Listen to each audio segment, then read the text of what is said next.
Welcome to Kambani Zambia TV, your home for fearless investigative journalism, bold analysis, and untold stories from Africa and around the world.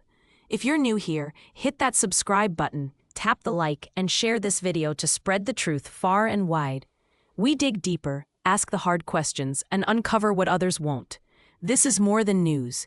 It's journalism that holds power to account. Let's get started. Disclaimer. The content in this video is based on publicly available reports, statements, and allegations. These claims remain unverified, and we do not endorse or confirm their accuracy. This video is intended for informational and discussion purposes only. A Zambian president ranked among the world's top leaders by a major international newspaper. But what exactly impressed global judges? And does it match life on the ground in Zambia? President Hakainde Hichilema is now making international headlines after being ranked number 5 in a global world leaders competition by the Telegraph.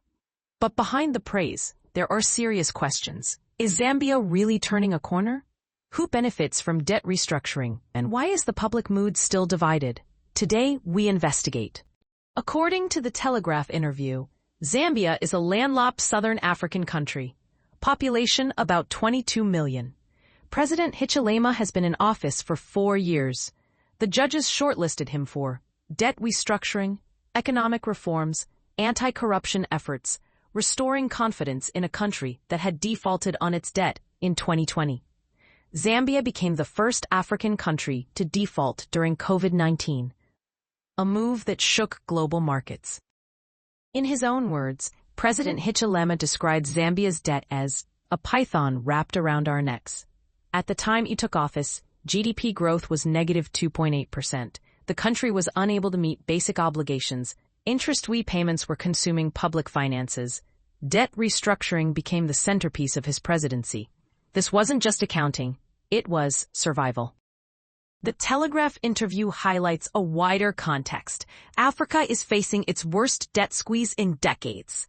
A Vatican-commissioned study by a Nobel Prize-winning economist warned of a continental debt emergency. What Zambia did matters because other African countries are in similar distress. Zambia's approach may become a template for the continent. This is why global institutions and global media are watching closely. Here's the core dilemma. Debt repayments were crowding out healthcare. They were limiting education spending. Every reform ran into the same wall. Interest payments. Since restructuring, tens of thousands of teachers hired. Primary and secondary school fees reduced or removed. More fiscal breathing space for social services. But is this enough? Even the Telegraph's own interview acknowledges cost of living pressures remain high. Economic pain hasn't disappeared. Public opinion is still mixed. The jury is still out. This is where international praise collides with domestic reality. Reforms take time, but patience is not infinite.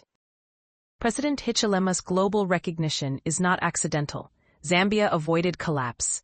Debt restructuring created fiscal space. Governance signals improved.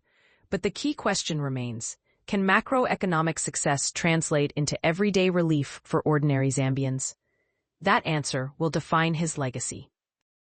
If you value independent, fact-based analysis of Zambia's political future, subscribe to this channel. We don't chase headlines, we examine them. Like this video, share it with someone who cares about Zambia's 2026 elections, and join the conversation in the comments.